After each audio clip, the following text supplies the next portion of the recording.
Hey, what's up guys? We're on the boat today, and I just realized I've never shown you the boat. I think we may have to do a boat tour at some point, but at any rate, I asked you guys on Instagram the other day for some questions so I could do some tutorials and things of that nature and answer some of your questions specifically, and I got some really good questions. Some of them I will make specific videos about, other ones are more rapid fire type answer situations. So I figured we'd, while I was out on the boat today, we'd sit down and do a little Q&A, and these were your questions.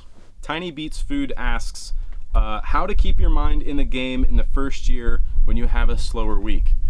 Honestly, my head's never not been in the game, and I understand that there's like frustrating times or bum moments, but that to me almost seems like maybe you're not passionate enough about what you're doing. If a slow week is getting you out of the game, you might want to reconsider what you're doing. Vigilant and Humble asks, are ads worth it this holiday season? I answered this one quickly on Instagram because it was super important for everyone to know. Yes, 100% ads are worth it during this holiday season. There's a lot of things affecting ad costs and things leading up into the election that just ended, so those costs are coming back down, which will make things, it'll sort of normalize things again. But you literally cannot afford to not advertise during the holiday season. There's going to be so much stuff out there, so many people advertising to your potential customer. They're going to get the business, not you. So the easy answer to that is yes, it's worth it. You can't afford not to. Rice Bowl says everything. Madison, I can't do one video about everything. Eventually, you know what I want to do though? I want to do a series of videos or one masterclass type thing that's like an e-commerce 101, like hour-and-a-half tutorial like video, or break it up into like part 1, part 2. I don't know how I want to do that, but it's been on my mind for a while, and part of some of the consulting I'm constantly taking notes. What's changed, what's new, what's different, what do people need to be concerned about, what do they need to be setting up and thinking about. But I really do want to do like a full master class at some point, because I think it'd be cool and super beneficial, and it would be free. Okay, this question comes from K Morris 6671. And the question was, where do you find the best sales conversions? Facebook, Instagram, or anyone else, or anywhere else? The answer to that is, for us, we see the most direct conversions on the Facebook platform. And that's going to vary from brand to brand and store, depending on what your demographic is, etc. You may see massive conversions on Snapchat. If you have a younger demographic, you might find massive conversions on, say, Pinterest. If you have a very heavy female demographic, potentially. But Facebook is very tried and true and works very well for us. Kurt Elster asks for a product launch blueprint, which I think is a super interesting one. I think I could make a whole video on that. I know I can make a whole video on that. If I broke it down very simply, it would be just build hype around it. Influencers are a huge deal, and then a full campaign. Email marketing, Facebook ads, text marketing. If you do that, like, do as much as you can, create a ton of content, build that hype, and then just do one big launch on one big day. And that would be my simplified version of a product launch blueprint. It's really not that difficult. I made it sound very simple, but it is. You don't have to overcomplicate it. You just have to think through all the pieces of that puzzle and put them all together at the same time for a successful launch. Lola921 asks, Kara asks, I have a really great idea. I'm just too lazy to make it a thing. Can I sell my idea to someone? Yes, you can, but you can't be lazy about it. The only way to really sell it is to have the IP, intellectual property, like trademarked, patented, copyrighted, something that makes it sellable. Otherwise, they can just take it. So that's how you'd have to go about it, but you can't be lazy to do that, and you have to show the value in it to get anything out of it. Otherwise, without any of the IP sort of legal side of it, I think your idea probably has no value. But you have to like show the value in it and have something to hand off, such as a patent or a trademark or whatever. You can. It's hard. Okay, Andrew Bibby, Fanta pubes. What the hell is Fanta pubes? Hold on, I'm gonna look it up. I don't even know what Fanta pubes means. Do you know what Fanta pubes is? Fanta pubes. I'm gonna have to cut that one from this video. Do the carpets match the drapes, I think is what they're trying to say.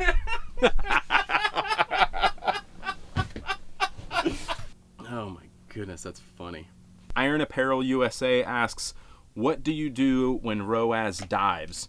This one's super good, and I think this is one I'm going to make a full video on.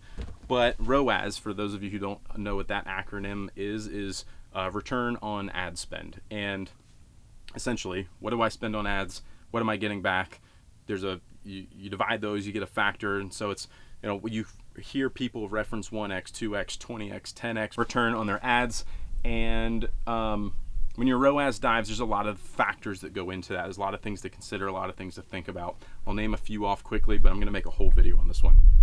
You need to, more often than not, if your ROAS dives, that means your ROAS was good at one point in time. So you need to think about, is the creative dull and boring? Is the frequency super high? You've shown it to people 10, 12, 20 times. They've all seen it. You need to refresh the creative. That's probably the most common reason, is just update the creative, new picture, new copy, whatever. The other thing you need to think about is where in the funnel is this ad where the ROAS has dived. If it's a lower funnel thing, did you make a change at the top of the funnel that maybe is a different audience, and now that audience isn't connecting, the ROAS is dying because it's not relevant to them? So did you make a change somewhere else in the funnel that might be affecting your ROAS? At the bottom funnel, and it is an example. How big is your audience? How often are you hitting them? If the frequency is too high, then you might be you need to lower your budget. So when I say too high, it depends on where it is in the funnel. But keep in mind, you need like 7 to 20 impressions of your brand or product or whatever before someone's willing to purchase. But rule of thumb, I don't think I would go over probably 12 or 15 on a frequency. So if you're higher than that and your ROAS is dying, you might need to consider just lowering your budget, spending less money there, bringing that frequency down. They're seeing it maybe 10 times, it's still converting, and your ROAS gets lifted back up. Another factor in ROAS is a supply and demand thing. So like I just mentioned, we're coming off the election. There was a lot of political campaigns pumped into Facebook and Instagram ads. So that was driving up the cost, the CPMs. CPM, the acronym, it sounds stupid, but it's cost per thousand. That skyrocketed with all the campaign money in the system. There was hundreds of millions of dollars pumped in. So the cost of ads just went really, really high. So people were seeing less of a return. Therefore, they decided that Facebook ads weren't working anymore, and they're going to quit running ads, and you're going to go out of business. The last thing would be potential website changes. Did you make any updates to your website? Did you change something? Did you change your messaging? Did you change themes? Did you do any crazy website changes that would affect people converting, therefore turning into lower ROAS? I know it's a lot of stuff, and I can go really deep on this topic, so we'll make a full video about it. So make sure you subscribe so that you don't miss that one. Long Throw Knucklebuster asks, how do I deal with copycats? That's an interesting one. A lot of people get super bent out of shape. I think it's just part of the territory. We've created a market in an industry that didn't exist. We kind of carved out our own niche, and we've had a lot of success with that. And I think people have noticed that it was a good idea. So they're trying to jump on the bandwagon, ride our coattails. We have copycats all the time. Thankfully, we have a lot of legal stuff in our favor, trademarks and trade dress and all these kinds of things that protect us legally that we can leverage. So we spend a lot of time and money on legal stuff. But at the same time, like, we welcome competition. I think competition's healthy. I think it's good. It forces businesses to grow and continue to innovate. It pushes us to innovate, because as soon as someone knocks off one of our designs, then it kind of pushes us to change it up a little bit, to continue to differentiate ourselves from the knockoffs and things of that nature. So I don't get upset about it. I don't get overly butt hurt by it or anything. It can be frustrating if you let it really upset you, but otherwise it's just part of the game. Blacklist Industry says, I want to know when we can link up sometime. It's overdue. It is overdue. I don't know what to tell you. You can email jade@tacticalbabygear.com. We can set up some sort of schedule, something. Maybe come in, do a podcast. I'm actually thinking about doing, here we go. This is a good thing. I'm thinking about doing free consultations in exchange for being able to film the meetings and film that stuff to make the content. A lot of the people that I consult for don't want their stuff put out there publicly, which I completely understand, which is why I've been more quiet recently about what I've been up to behind the scenes, because there's just a lot of private information that people have asked me not to share. So I've been respectful of that. But I have a hard time knowing what you guys need to know, which is why I was asking for questions, right? So if I can answer very specific questions, it's more beneficial to you guys and everyone else watching than me generalizing about start a Shopify store and run Facebook ads. And like, it's such general information that it's sort of overwhelming because you need some very specific nitty gritty info. So in terms of coming to see me, hang out, whatever, you can maybe we can schedule some stuff, and you can email Jade and she'll run it through me and we'll figure out how to make that work. I think that's a good idea. Anyways, next question. Kim Bowen LLC asks what are your thoughts on Pinterest advertising? I think Pinterest is great. I think that there's huge upside and potential. There's great returns to be had on Pinterest if your demographic is there. And so Pinterest is really neat and it's interesting because it's pretty intent based. It's not like Facebook where you're putting in an ad in someone's feed hoping they're interested in it.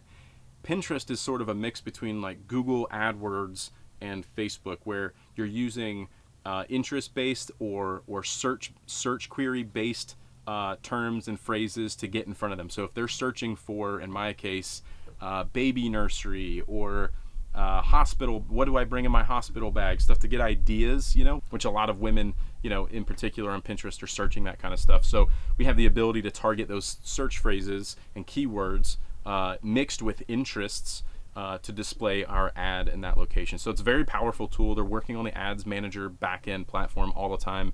It is a pain in the ass because things are changing quite a bit, but they're making a real effort to like really make that a good platform, and I'm excited to see where that goes. All right, last question comes from Combat Flags. How often do you think about TBG? I think about TBG all the time, to like a point where it's probably unhealthy, and I'm not upset that I think about it all the time. I'm obsessed with it. It's a passion of mine. It's what I do, but I have to stop myself from thinking about it. Sometimes I need to hit a reset button. I need to disconnect from it. I need to be able to come back and look at it with a fresh set of eyes. So that's, you know, part of the reason, like, I have a boat so I can like turn off my brain, just get away from things, disconnect from the world, so that I can come back with a fresh set of eyes, maybe a new idea. If I can freely think about just other things and let my mind wander, that's beneficial. So the answer is that I think about it all the time, and I think it's healthy to take a break from thinking about your business, and don't feel guilty if you don't want to think about it. I think it's a good thing to do. Okay, I think that's enough for the Q&A video. This was fun. I want to do some more Q&As. I think it's super beneficial to crank out some answers that I think get people thinking. A lot of the questions aren't things that have one particular answer, like ROAS or whatever, but you know, if I can answer it in a way that gets you thinking about the things you need to think about, then you can a lot of times solve your own problem. So let's do some more Q&A. Like this video if you liked it, subscribe to the channel if you aren't already, and I'll see you guys in the next video. Peace.